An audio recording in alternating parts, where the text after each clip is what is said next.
was very driven, always having to perform on an excellent level and having high expectations of myself and fulfill the expectations of others. Got a call in the car before from my agent. We got it. Augsburg wants to sign you. You're Bundesliga player all of a sudden. Wow. And then I went to the coach and he said, yeah, you don't play a role in my vision. I don't need you whatsoever. Always took that as fuel for me. If you don't deserve it, don't ask for it. And I made my debut there. The whole stadium chanted my name. Next day, they were hating on me. They were calling me, like, they sent me voice messages Really? and whatsoever. I couldn't go out for 1 week. But we have to be honest about the business of football. And weakness is not an option. What does success mean for you? To risk it all on something you don't know you're gonna succeed, but you're gonna do it anyway. Hello, and nice to meet you. Thank you for coming. How are you doing? Hello, hi. Thanks for having me. I'm doing fine. Thank you so much for the invitation. I'm always happy to speak about things, and I'm curious what we're going to talk. Awesome. I'm also looking forward to listening to your story. So you left last year professional football. You left Admira, and you signed now for a club that plays in the lower league. What were the thoughts behind this decision? Small correction. It was 3 months ago. So it wasn't last year, it was this year. So it's pretty fresh for me to go another way of life, another way of everything, of my personality, I have to say. Well, and I have to cover this up a bit. I didn't sign actually for them. It was actually a good friend of mine, Zvi. He came to me and said, hey, do you mind playing for us maybe one day? You don't have to train or anything, but we're going to be happy if you just put the pass, like this passport, this player passport, to our club. It's a small club, and let's do that. And I say, yeah, I mean, of course, I cannot assure you that I will show up anytime, Yes. but just in case, yeah, it's going to be there. So, yeah, not really the signing they wanted, but I think we're all happy with the situation. So you're not training with them? No. I'm training by myself, to be honest. And how is life now without being a professional football player? It's up and down, I have to say. Of course, you feel new freedom in your life, some sort of calmness that I didn't have before. I was very driven by the sport and always having to perform on an excellent level and having high expectations of myself and fulfill the expectations of others and fulfill expectations of close people by you and fans and everything. So it was a very stressful time in this regards, and now I'm basically, the noise is not there, like this noise. Other noises come up, Yes. which you not ignore, but you don't deal with them, and what's left, Yeah. So do you miss football now? Sometimes sometimes no. When I watch football, and I don't watch much football, to be honest, at the moment, but times I watch it, and then I see the stadiums and the players go to the maximum and really driving themselves. I miss it sometimes, yeah, and I miss the locker room, I have to say, because it's a special thing. We had, you had it as well. Yes. I mean, it's you can't compare it to anything else. I think a group of people every day meeting each other, meeting people from all around the world. So I think it's a healthy way of life. I think football shows you so much more than just sports. Yeah. I'm always trying to touch on these episodes about life after sports and the athletic retirement, because it's an event that we all have to face one day. So do you feel ready to face that challenge, that okay, football is for me over now and I'm ready to take the next challenge? Or are you still a little bit afraid of what comes next? I think you should never be fearful. You should always have respect for this new situation. So you maybe rephrase it a bit. So I'm not in fear. I don't have anxiety of something new. It's more like I'm in this state where it really hits, because now summer's over. Yes. It's beginning of September. I made a lot of beautiful things in this 3 months. I'm now off football, meeting many friends, meeting family, and meeting clubs or former teammates and whatsoever, and travel a bit. So that was very, very healthy for me and a good thing to do, because I never really get to do these things, going to a festival, going out sometimes, don't have to think about what to eat and stuff. So, and now after that summer, it kind of settles now, that feeling, okay, it was my decision and I need to face it now, like full on, and it's not always easy. How do you maintain your fitness level? Are you doing sports? Yes, I do. And it's one of those things, and whoever is stopping their careers, I mean, every year people are stopping their careers, players, athletes. I mean, I think it fits for athletes in any sports. You need to create some sort of routines where you stick to them, and because they help you to gain some sort of stability in your days. I love to wake up early and go for a run or go to the gym. Just getting these endorphins back, because it's from 100 to 0 like this. It won't work for you, at least for me. I had a phase where I didn't make any sports for like 1.5 weeks, and that was, I wouldn't say a mess, but I would say it's not healthy for me. Not for your mind, not for your body. It's craving for being energized again to move, and it's so healthy and so important for anyone. You talked about teammates, like you are meeting now different people that you met during your career. I watched a show. I think it is called Talks and Tore on Sky Sports Austria, and a former teammate of yours, Andreas Ulmer, was there, who is now 38 and still hungry, still trying to find his new club. What is your opinion about, despite the career he had, he's still hungry for more? You gotta like tip your head. I don't know how to say it. I mean, chapeau, that he's still so hungry and he still wants to do it. But it just shows you how much he loves the game and how much passion he has for the game. To be at that age, I'm 5 years younger, and I felt like, okay, it's enough for me, because kind of my personality wanted to do something else, and to, but in that way, wow, I mean, but if it's the right thing for you, then play until you're 45. It doesn't matter. You don't have to justify anyone. Neither do I. Or neither does like Hinteregger. He stopped when he was 28, or Shima when he was 28. We don't have to justify any of our actions. Just what it feels right, and stick to it, and everything's going to be fine, I think.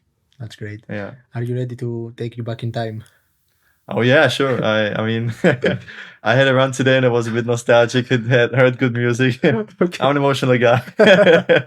So what do you remember from your childhood, like starting your first steps in football? Well, my first memory, and I thought about it today as well. It doesn't have to do anything with the podcast, but I don't know why. I thought about receiving a gift from my father, and when he gave me the first football shoes. Nice. And they were like really small ones. I was like, I don't know, maybe seven or 8. Didn't play for any club back then, so that was one of my first memories. And the old Brazilian team is like the Ronaldo and the Ronaldinho and Zidane and Trezeguet and whatsoever. So these guys, Beckham, of course. Yes. Beckham was one of my thingies. So I guess you watched the documentary about him. Beckham, yeah, yes. Sure, I watched it, yeah. And he's even a cooler guy now, because he has a nice personality as well, and it's so important. And I remember having in my room, I had this big, it's my Mania or something like this. It was from the FIFA World Cup 98 or 2000, I don't know. It was a Adidas ad with Zidane on it. So I remember this Predator, Wow, yeah, this Predator with the lashes. So of course, these are my memories, being at home and then playing in the garden alone by myself, the whole Premier League by myself. So I wrote the teams like this, and in the middle you make it like gray because they can't face each other. And then I just played every game by myself in the garden. And of course I knew I wanted to win United or Arsenal or whatever. So of course they won the league. For me, it just shows me that you manifest it in a way. Maybe you didn't know what is a manifestation back then. Yeah, true. But then you had a plan, like you had your goals, you had some pictures on your wall that remind you every single day what you want. 100%. And I don't know if you believe me or not, but I think every like, successful people in a way, they manifested, like you say, something early in the childhood, and I did as well. I don't know what it was, but I knew, I just knew it. I would make it to that point. I mean, my dream was to play in England. I didn't make it to there, but I ended up in Germany in the first league. So you should aim for the stars. You might have ended up on the moon, right? Absolutely. That's a beautiful quote. I love it. Yes. And I don't know. In somewhere I had so much trust in myself, and if you're having kids or who's watching, I don't know, and they have like this dream and you can see it in their eyes, it lights up their hearts and their eyes. Just let them do it, because they could potentially live their dreams. And that's the most important. Yeah. And I assume that you also had the full support from your parents. Yeah, of course. Because without it, I think exactly. And I'm so thankful. And it's one of the biggest gifts. Besides my body, I got gifted from whoever. That my parents were always so supportive. Of course, my father was an athlete as well. Footballer? No, he wanted to, but parents, the grandmother said no. Football is only for, I don't know, not him. Yes. So he shouldn't play football because it's nonsense. It's whatsoever. And then he started doing track and field. So he was incredibly fast. Yeah, he ran like 100. Yeah, exactly. From him. Got the genes from him. He did like bobsleigh, and also like he went from track and field to bobsleigh because he couldn't run 10 seconds. He won only 10.3. Wow. So, but it wasn't enough for the world class. Yes. So he went to bobsleigh, and he won like, I don't know, 2 World Cups and I don't know, thirds, whatever, championships and whatsoever. So he was successful also. Yes. He always pushed me also, and he gave me, of course, the thing I needed. And a few years later, you went to St. Pölten. Yeah. And that was the time where you realized, now I'm going to become professional.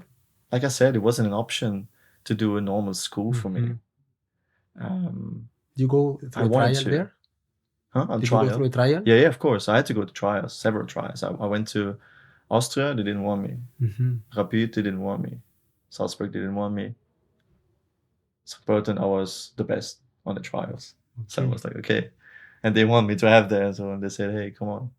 How did you face the challenge of a trial? Because a lot of young athletes might watch this episode. Do you have like something like an advice to say on how to perform in these few days that you're going to be in a club for a trial? I think the more you prepare, the better it is. And by preparation, I mean everyday work. Because it won't surprise you. These things that come there, they won't surprise you if you have done it 100 times, 1,000 times before. So if you act like a professional at a young age, and you do your juggles and you do your games and your plays and whatever free time you have, you try to touch the ball as much as possible. It won't surprise you, what comes, because whatever comes, you can do it. And you only have and you have to accept you can only give as much as you have. And that's enough, if you make it or not. It shouldn't make a difference. Of course, it makes a difference. But we are all that we have. And if we do the best we can in the trials, in every game, in every training, sometimes the 100% are higher, in performance, sometimes they're lower. But you should never depend on the results always. So it's okay to be nervous. That's an advice. Yes. Like, it's okay to be nervous. Everybody's nervous. I was playing 10 years later as a professional. I thought, it's easy for him. No, it's not easy. I was nervous too. I was nervous before any game, kind of. Yes.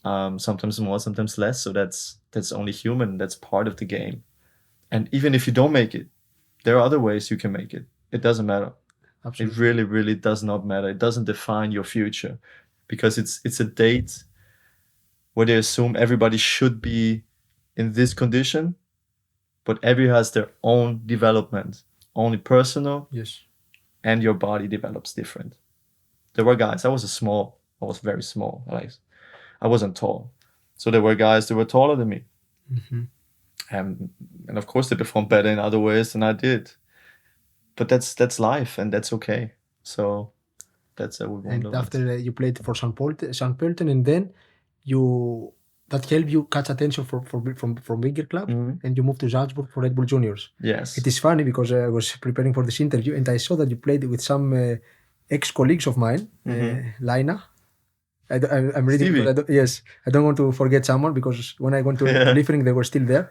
Robert Polk, Sandro Djuric, Felix Adje, Nikola Dovedan, and Stefan Savic. They were all teammates of yours. Yeah. So that year, you were also promoted with the team to the second league, if I'm corrected. They were already in the second league. They were. So you went there when they were already in the second league. Yeah, they were in the second league. Yeah. So how was this transition for you from the academy now to men's football? It wasn't easy, and I have to tell a short story how I got seen by the scout. And so everybody listen up. It was a day we played against Linz in St. Pölten, so academy football. And I made a good game. I made a brilliant game. And I was facing the captain, the left back. And I was dribbling him, passing him, scored goals, whatsoever. So I made a great game. I didn't know anything about a scout or something. And it turned out they weren't scouting me. At that same time, they were there at this particular game, and they were scouting the left back I faced. He was the captain. And then they said, no, we don't need the left back. We need the right winger of St. Pölten. And this is how I ended up there. So I have to say thank you to Gerald Baumgartner. Because in the time he was there, he was the coach of the second team of the juniors, Liefering, whatever you want to call it. So that's how I got seen by the scout. And then the journey began. And then Rapid also wanted me, and it started a bit agents came to me and stuff. But I chose Salzburg because Salzburg it's RB Salzburg. It's the most potential, and I thought to myself, if I cannot make it there, I cannot make it anywhere. I have to make it there because everything is there. And then 2 major successes followed because you moved to the first team. Yes. And you won also 2 championships. What do you remember from this time, being a player from the first team? It all went so quick. I was so young, and you don't think much when you're at that age. I went to the first team when I was 19, 20, something like this. And then immediately had success with the first team. You don't realize it as much as we would now. Because now we know what it takes. Now we know the struggle, the pain, and whatsoever. But back in the days, we don't really face it because we just deal with it. We go with it. We don't think much. We just play the game, which is a beautiful thing if you're young. And I thought to myself, okay, this is going to continue all my life, So basically, I entered here, not knowing that this stage exists and this also, but also this. Yes. So you cannot really identify what it really means. But of course, it was a cool time because I was young and I had success. And it was a great time. Would it be fair to say that this team from Red Bull Salzburg was the most competitive team that you played for? Because was Mané there, was Campbell there, Soriano. It was a great team. It was a great team. Yeah, of course. No, it was a crazy team. It was a good team. And it helped, of course, myself. Because if you enter these teams, of course, there's much demand. The coach is demanding more from you. But these players make you better also because they play you the balls how you want them to receive, even though you didn't know you wanted them to receive them that way. But they did because they knew, because they were older, they were better. And it helped. Of course, it helped me. And it was a good team, yeah, I have to say. I mean, from the names and all, it was a very competitive team, yeah. And who was the best player that you played with during this time? It's hard to say. We had the striker, Alan. I mean, Brazilian, right? Yeah, Brazilian. How he make these oversteps and make these feints and stuff. We had Soriano. Incredible. His first touches, always space and time, spot on. Wow. Knowing where his defender was, chipping from the 16-meter line over the keeper in training. Keepers getting mad at him, but he was just so good. Because also the chemistry they had up front, the three players, Campbell and Soriano. Campbell. The next one, he came from Aalen. I was like, yeah, and what is Aalen? You know, I think third league or fourth league. Fourth back then, yeah. And he came, and I trained with him, and I thought, Mamma mia, his ball handling. You cannot take the ball from him because he's going always in the opposite direction and can run for days, and he's just a monster in the midfield. Mané, such individual class. He was so young, and he was sometimes kind of lost, of course, in the beginning because it was so hard for him to come.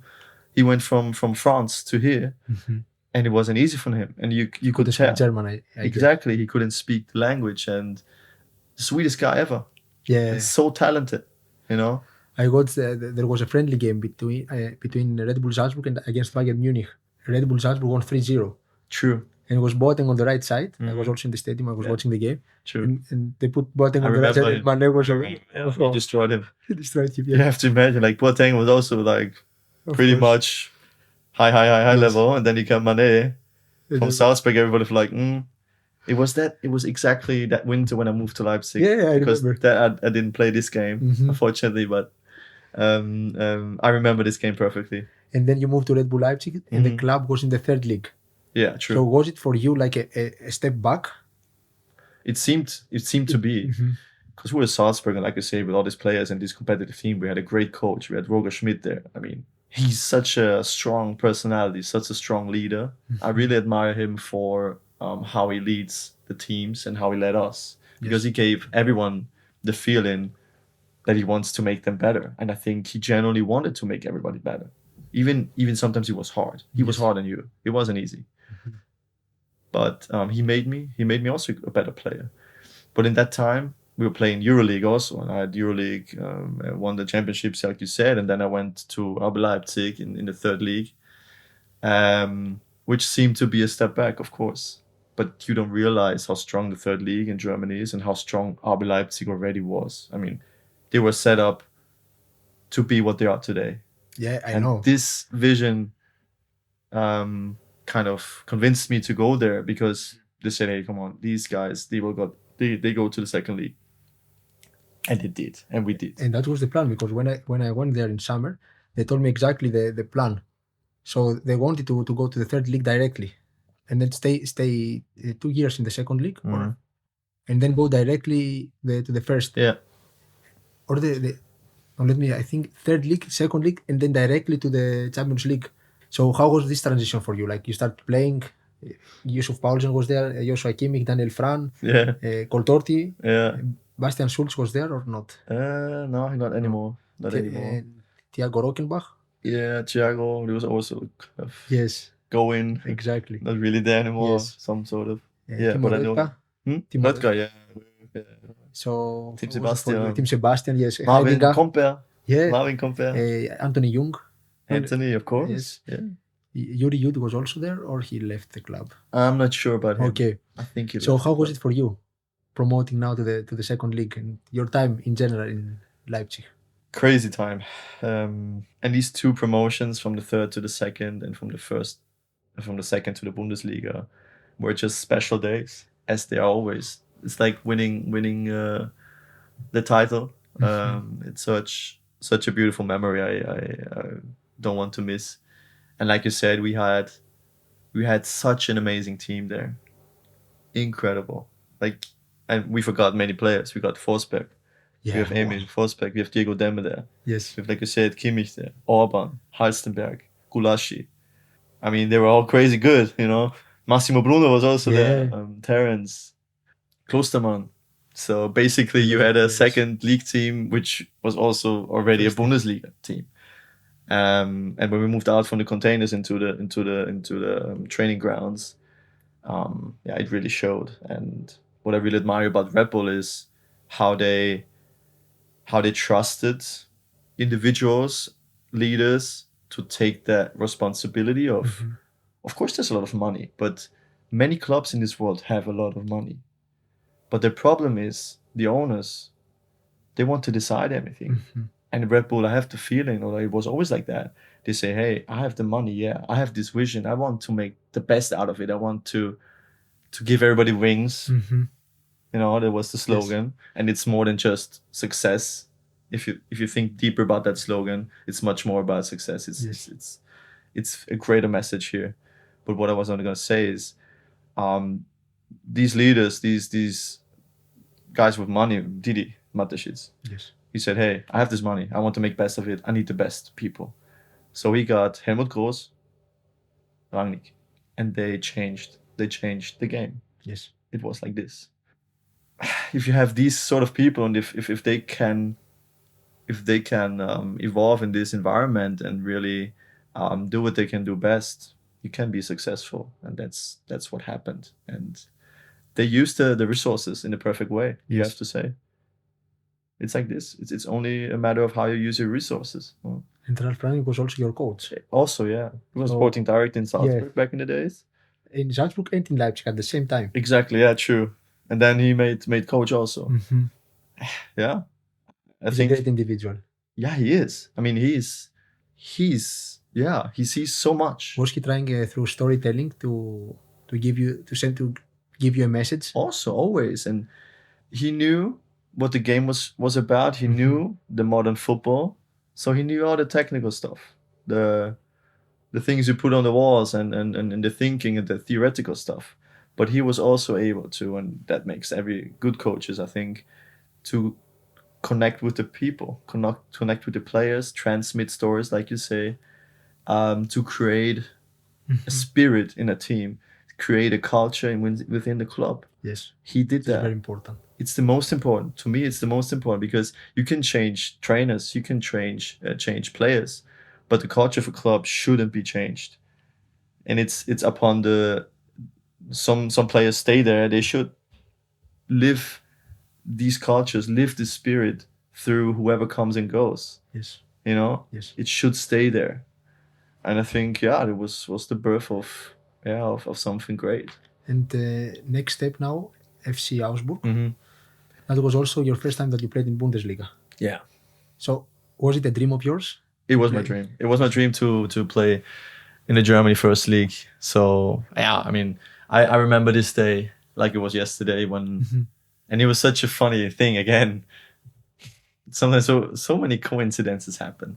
I had a tough last year, last half year. I didn't play much, and when we got promoted to the First League, there were like some clubs, interest and wanted to sign me or not. And on the day of the party of the promotion, actually, or of the promotion itself, we had this crazy day, with your teammates, with the families, with my girlfriend back in the day. She's now my wife.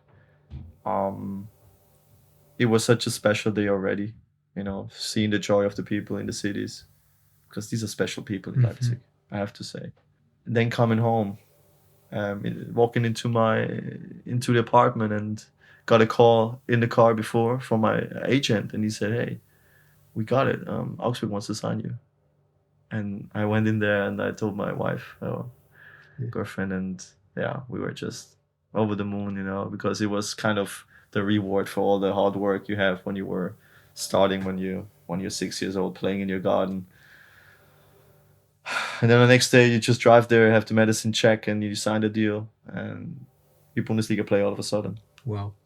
Yeah, amazing, incredible. I mean, it was one of the most days? beautiful days in my career. Yeah. And you stayed there. You played, I think, 27 games in the First League. You didn't play as much maybe as you expected. Of course not. No, it was so tough. That's what I want to because we spoke about success, but we know that the failures are more in sports. Cool. And I would like to know, what was it for you? First I arrived there, and I got signed at a time where the old coach Weinziel, he left the club, and the new coach wasn't really installed yet. So I signed. 1-2 weeks later, new coach got signed. So you never know, am I in his vision? Does he want me to play? I arrived there, and I thought I never played football before, because it was such a different way of football. The style was completely different. You were used to pressing and... I was a like winger, right back winger, some sort of, like always on the last line, really, really pushing forward, pressing, chaos, Yes. transition game. This was my game. I mean, this was what I was the best at. And then I came there, and they were like very experienced players. I think like the average of the team was like 26 or something like this. In Leipzig, it was maybe 20 or 21. I don't know. And you come there and you train with these guys, and you think to myself, oh my God, what I'm doing here? Shit, I don't know how to keep possession all the time, playing another rhythm.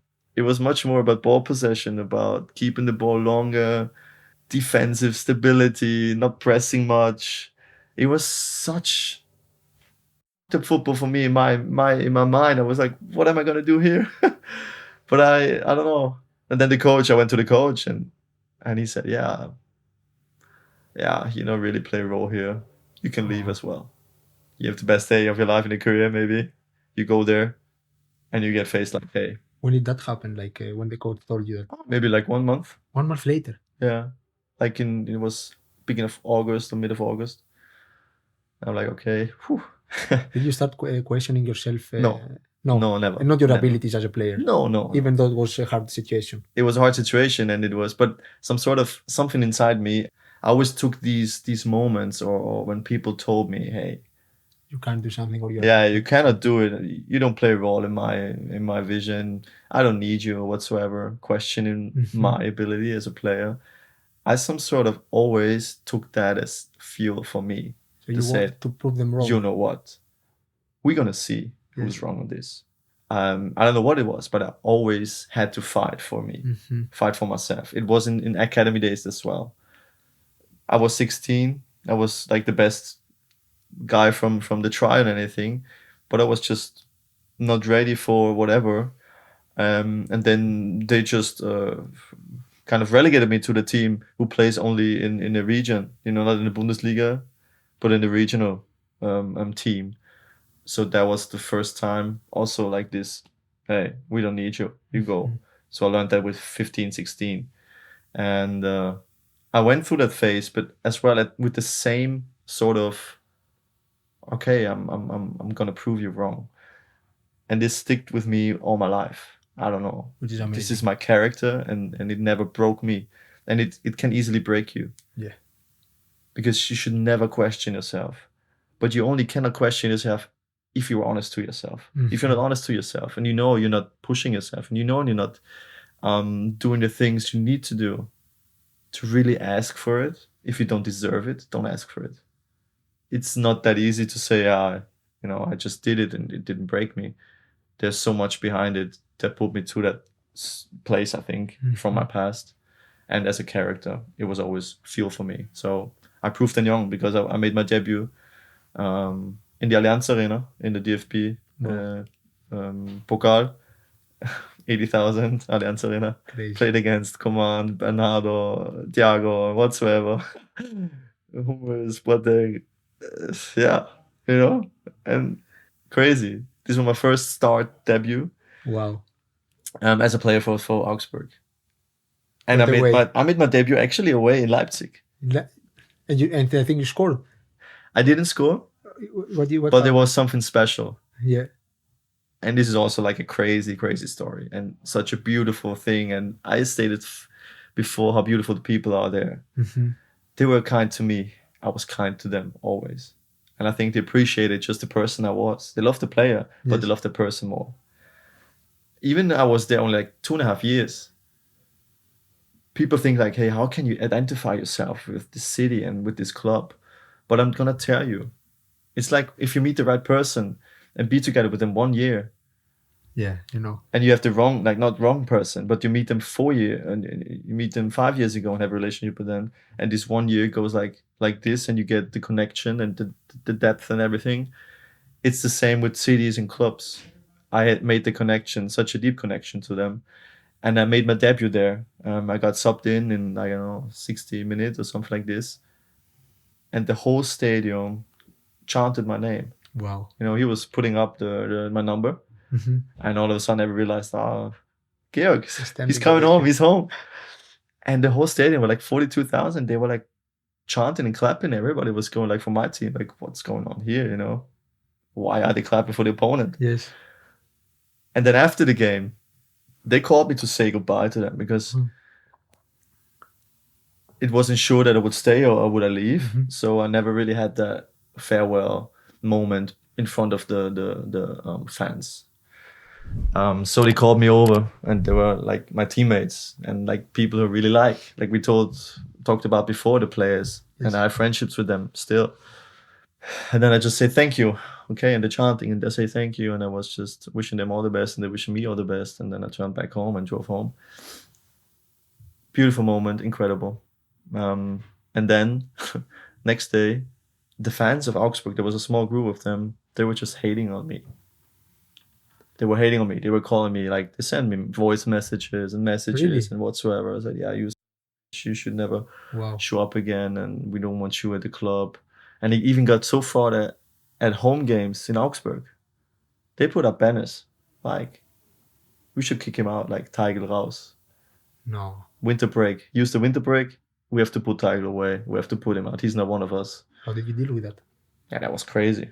That was crazy. Did you have some problems when you were going with this in the city somewhere? Like, no, that was okay.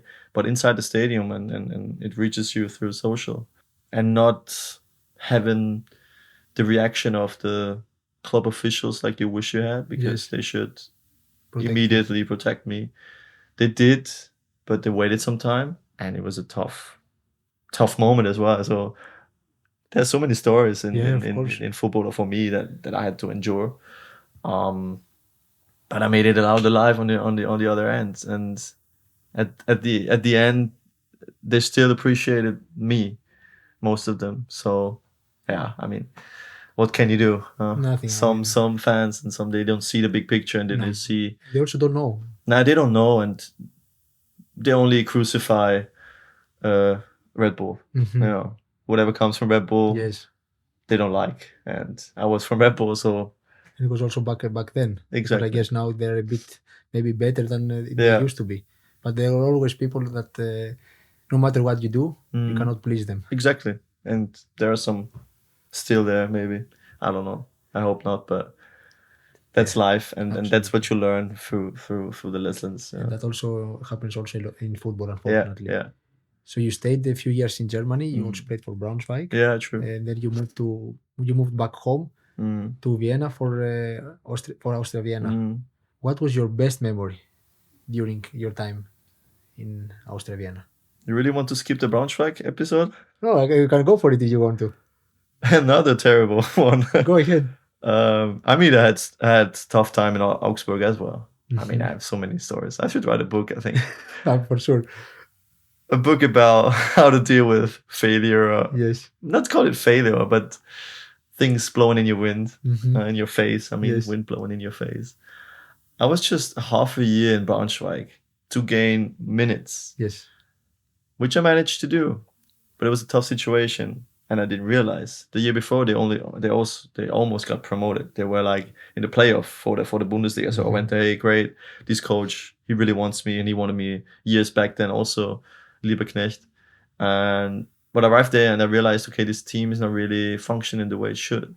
Many contracts ended. A lot of dispersion within the team. They were not really striving for one goal or something. And at the beginning, I was kind of ignoring it, but thinking, it's going to be fine. We're going to make it. Yes. Because I went there when it was 12th. And at the end, we went down. And relegation, first time in your life. It wasn't relegation, it was directly. So I had a contract in Augsburg. So for me, it wasn't that bad. Like, if you look from outside, it's okay. He's going to fall soft, of course. But that was not about how I would fall soft or not. That felt like failure. That felt like we left the city, we left the fans. I'm in a bad spot, and we left the club in a bad spot. We went down. I couldn't go out for 1 week, I think. That was my first time I had these some sort of anxiety or panic attack. You know, I had my first panic attack in a plane. We're flying into the holidays, and that was crazy. You know? Why do you think that happened? Why? The panic attack and the I don't anxiety. know. I have no idea. I've never experienced anything like that. But I'm being honest here, and I think we should talk about this because it happens to all of us. And I think it was maybe I couldn't perform the way I wanted to, and I let people down. That's what I felt like. I let people down, and maybe because of that, everything was too much for me after. I didn't want to go out any. Yeah, so that was a new emotion, not a beautiful one, but it Did makes you us speak to someone human. during this time? Not really, in my small circle, of course, but not like I wasn't getting help or anything, which of course can help. I think in many ways, but it was gone as well. It came fast and it went fast. So Okay. I don't know. Yeah, it came. I kind of processed it, talked about it, and then I felt okay. It's over, and I'm gonna move on. And I went back to Augsburg again. Yeah. Okay. So this a lot of athletes are facing situations like this, and would you suggest if you had the time to rethink to go to speak to someone who is a specialist, like a sports psychologist, or would you have liked to do that maybe? Yeah, why not? I mean, it's not a bad thing to do. I think it's you should never feel that this is any sort of weakness, But we have to be fair, and we have not fair, but we have to be honest about the business of football. And weakness is not an option. Still. Yes. And if you tell anyone you go see someone or you're dealing with that and you get psychological help or anything, there are still many people in that business who are judging that, who are calling you a weakness to their team. And it shouldn't be like that. No, not at all. So I advise, it's still not the way it should be. But the fact that you should go and talk to someone, it always helps, it always helps. I talked to somebody as well. I mean, not because only of this in particular incident, but before I had some experience about it, or like 2 years ago again, because I couldn't sleep sometimes before games, so I went to go to see someone who try to like work on it. Nothing to be ashamed of because they're specialists, for everything. They're specialists for the perfect nutrition, the perfect athleticism, perfect technical behavior, everything in our lives. Doctors, of course, Scientologists. To play this level that you played, necessary. Yeah, to have this team around you. And your head is all you have. Yeah. The head is all you have, and it must be in the right place so you can perform free. Yeah. Which we also see a lot. Teams don't pay attention to the mental aspect of the game. They assume that a player maybe comes with a certain abilities and certain qualities, and this should be included. But it's not the case. They are not prepared for it. So if the player is not ready to perform mentally, then maybe they put him aside. Yeah, they don't deal with him anymore. They don't deal and they say he's a flop or whatever, but and it's not the case. No, it's not the case. And Jurgen Klopp is, I think, one of the best managers ever. And when you listen to him and he says things that really make sense, because he always says, hey, I see the player, but I see the person. That's all you need to hear. You see the person and whatever he's dealing with. And sometimes it's just a short gesture. It's just a short chat. It's just a short... Even a message sometimes. Showing affection to you, showing that you're there for them. And the players can feel safe then and feel, okay, he's on my side. And then you can create something big. But if you have always the feeling, okay, he wants to put me out and he doesn't really care about me and he doesn't really... Then you need to be so strong to really blend everything out, and just go by yourself. Yes. And now let's talk about Vienna. Yeah.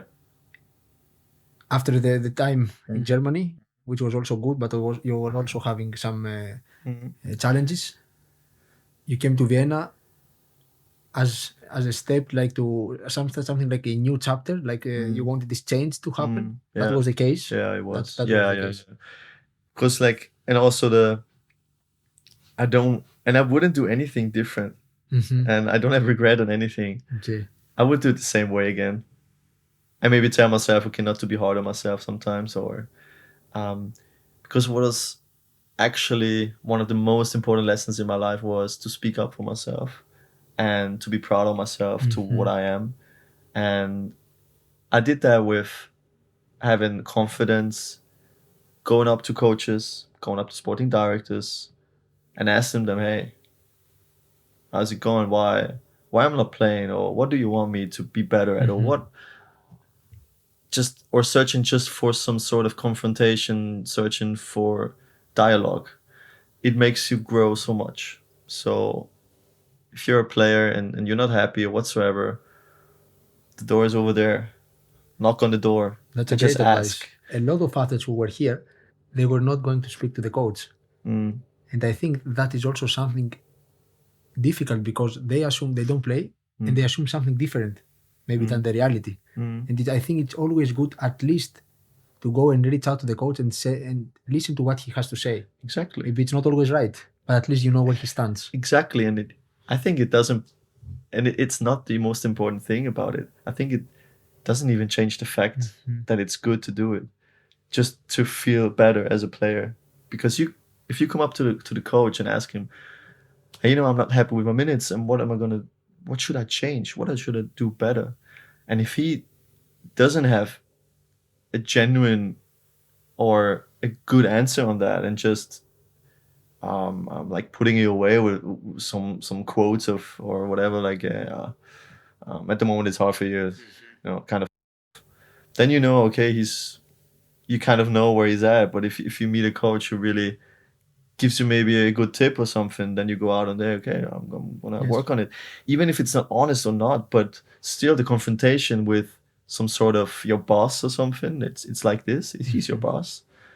I think it makes you grow because it's uncomfortable. You go in there nervous. You go in there, Yes. But if you confront the people and if you confront yourself with the maybe the denial or maybe the things you don't want to hear, but it's still important for you to grow as a person, because most importantly, we're a person and we want to grow as a person, I think. And if you want to be a leader, if you want to lead, I think you have to live through these uncomfortable moments. It's always uncomfortable to grow. Yes. So what was your best moment in Austria Vienna? Austria was, like you mentioned, it was kind of sort of a coming home. I always wanted to play in Vienna for one of the big clubs, and it turned out nice. I mean, I loved it. It's a cool club. It's in the best cities, one of the best cities in the world. That's true.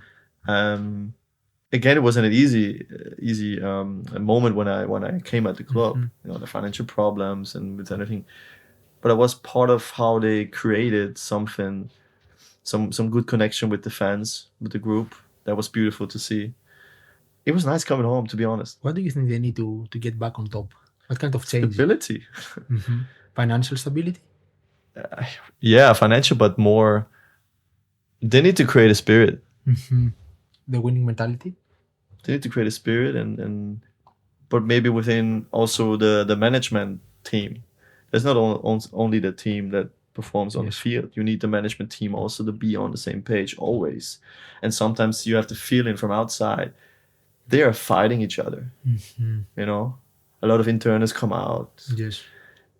This is the worst sign, because then they're like, okay, there's a lot of issues within the club that hinders them to get forward. And that comes also to the dressing room.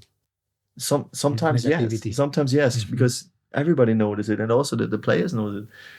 But you should be unfazed. The team should be unfazed. Normally, I don't care what some sort of or whoever is talking anything about. I don't know.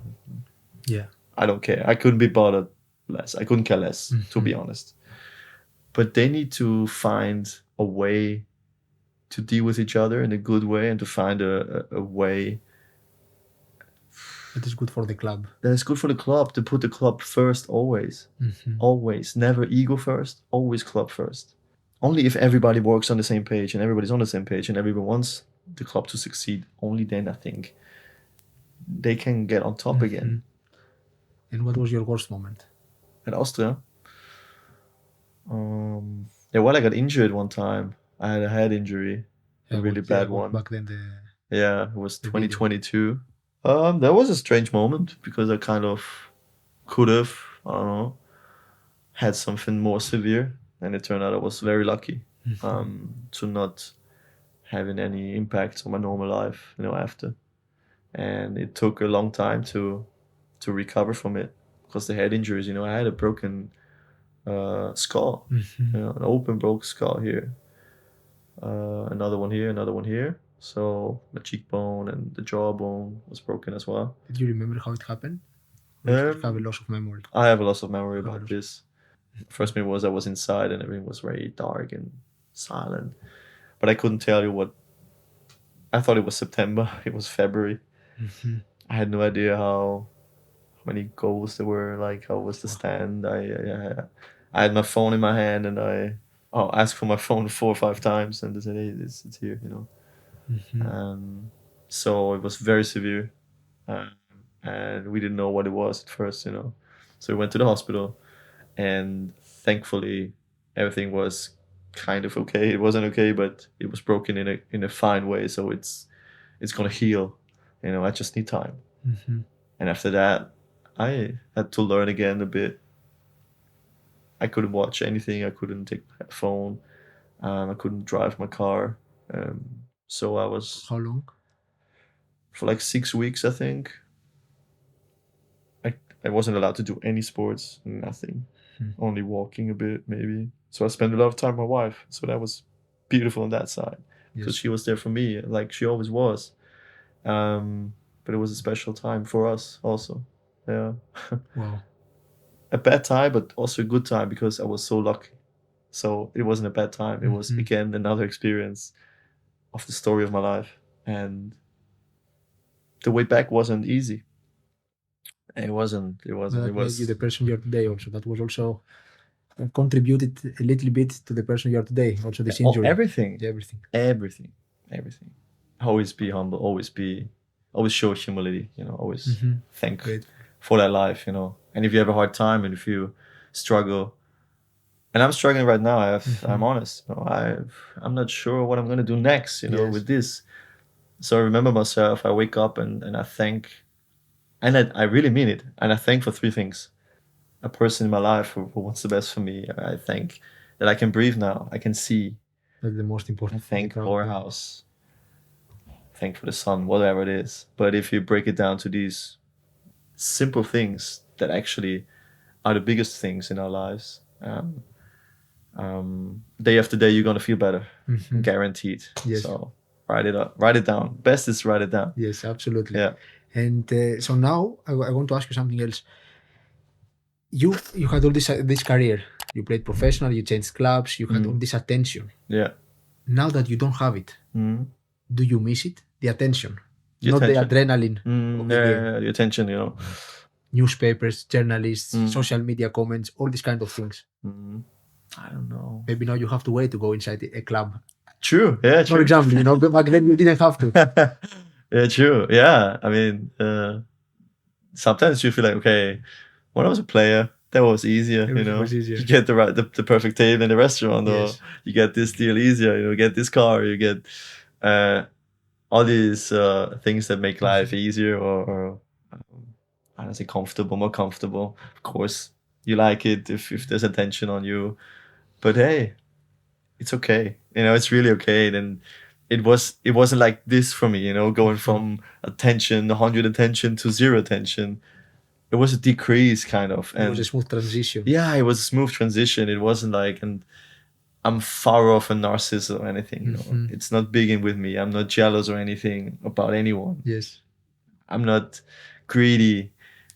I don't know. These things of my personality are not there. So I would have a problem if I were very narcissistic. Or if I were very greedy, if I was genetic. So with these things, I'm actually okay. But sometimes, of course, you miss playing in front of people. Yes. Well, you always have the chance to play for the club you are kind of playing. Yeah, true. You're totally right. Get a bit the feeling. Yeah, true. When once you are there, I assume that they are gonna come and tell you to sign true. some autographs. No, but it was always happy to light up like kids' faces. Yes. I mean, this is the best thing you can do write that autograph, have a small chat with them. It means the world for them. It doesn't mean a lot for you maybe, and you're tired after the game or whatsoever, or after training you're caught up with some situation with the coach and you don't play. But there's this kid and he just wants this autograph or he just wants to talk to you. Go there and do it. Because and some of these kids, they have the same dream as you had when you first started. Always see yourself in them. Exactly. And yeah, you should do it always. So we are coming to the end. I have a question before we jump to the 5 round. And the last question I would like to ask you is like, imagine you wake up tomorrow, but you have all the experiences that you have until today. What advice would you give to the 18-year Georg Teigl? Yeah. Love every second of it. Love the pain. Love the joy, the success. Love the tears of joy, the tears of pain. Love it all. Don't take yourself too seriously. And just enjoy the ride. That's cool. Enjoy the ride. So now we go to the 5 round. I have prepared 5 questions. You just answer either by saying one word or just a phrase. We keep it short and. So you ask me a question and I have to answer just a word or a phrase or what? Exactly, or a phrase. So what are the 3 qualities of a right back? I would say physical ability, but you have to be able to count on him. So he keeps the ball. That's very important. And make as many assists as you can, like good crosses. I think it's also very important. Is it something in your career you wished it happened, but it didn't? Yeah, going to the Premier League. Going to the Premier League. So who has been the most influential figure in your career? That's a tough one. You can say two, to be fair. I think one of my youth coaches, Adi Hajduk. He brought me some joy to the game and looked after me when I was a very young kid. After so many years, you still remember that. Yeah, of course. And it's not a person, but it's a platform, YouTube.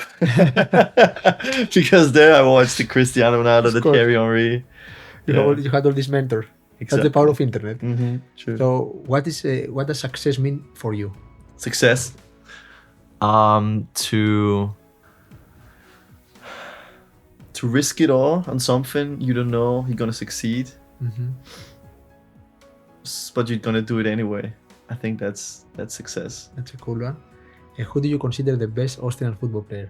At the moment or forever? For you, like for Alaba. And yeah, that would be all. Yeah? Yeah. I think it's fun. I want to have more. Thank you really so much for coming and sharing all this advices, all this knowledge, all these experiences of yours. And I believe that the people who are going to listen are going to get to know you a bit better. They're going to learn from you absolutely something that can implement directly tomorrow in their lives. And really, I appreciate that you came. Thank you so much. Again. Thank you so much. Thank you for watching.